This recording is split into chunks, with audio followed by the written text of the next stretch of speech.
We're waiting on the president. There's a picture of the Rose Garden. This was supposed to be 12:30, then it was 12:50, then it was 1 o'clock. Now it's 1:15, 1:16.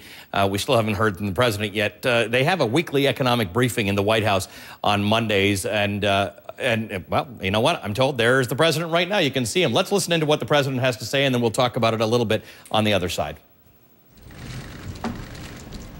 Good afternoon, everybody. I just finished a meeting with my economic team about the current state of our economy and some of the additional steps that we should take to move forward. It's been nearly 2 years since that terrible September when our economy teetered on the brink of collapse. And at the time, no one knew just how deep the recession would go or the havoc that it would wreak on families and businesses across this country.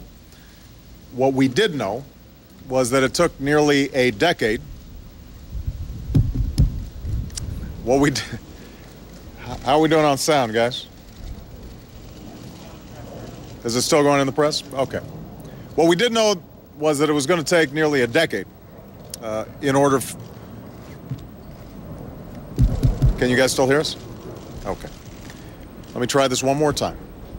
What we did know was that it took nearly a decade to dig the hole that we're in, and that it would take longer than any of us would like to climb our way out. And while we have taken a series of measures and come a long way since then, the fact is that too many businesses are still struggling, too many Americans are still looking for work, and too many communities are far from being whole again. And that's why my administration remains focused every single day on pushing this economy forward, repairing the damage that's been done to the middle class over the past decade, and promoting the growth we need to get our people back to work. So, as Congress prepares to return to session, my economic team is hard at work in identifying additional measures that could make a difference in both promoting growth and hiring in the short term and increasing our economy's competitiveness in the long term. Steps like extending the tax cuts for the middle class that are set to expire this year, redoubling our investment in clean energy and R&D, rebuilding more of our infrastructure for the future, further tax cuts to encourage businesses to put their capital to work creating jobs here in the United States. And I'll be addressing these proposals in further detail in the days and weeks to come.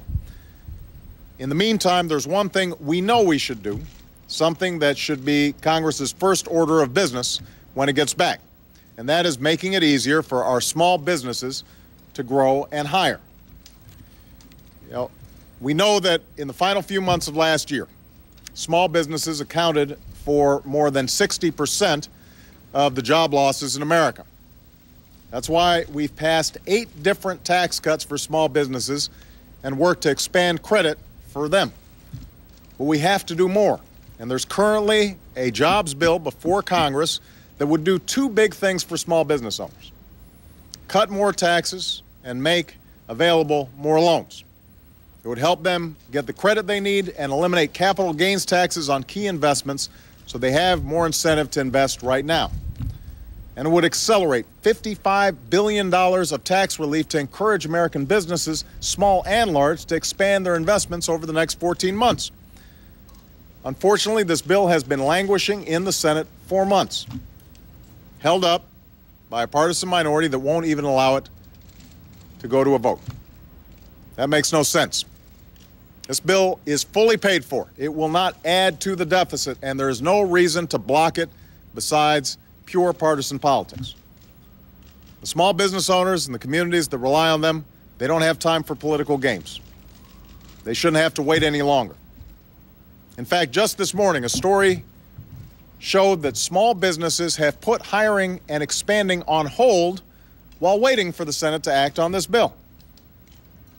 Simply put, holding this bill hostage is directly detrimental to our economic growth. So I ask Senate Republicans to drop the blockade. I know we're entering election season, but the people who sent us here expect us to work together to get things done and improve this economy. Now, no single step is the silver bullet that will reverse the damage done by the bubble and bust cycles that caused our economy into this slide. It's going to take a full-scale effort, a full-scale attack that not only helps in the short term, but builds a firmer foundation that makes our nation stronger for the long haul. But this step will benefit small business owners and our economy right away. That's why it's got to get done. There's no doubt we still face serious challenges. But if we rise above the politics of the moment to summon an equal seriousness of purpose, I'm absolutely confident that we will meet them. I've got confidence in the American economy, and most importantly, I've got confidence in the American people. We've just got to start working together to get this done. Thank you very much. Okay, President of the United States making an unscheduled, or was unscheduled until this morning, an unscheduled set of remarks about the economy, maybe answering a growing concern that we've been talking about in the last couple of weeks about the possibility of a double-dip recession.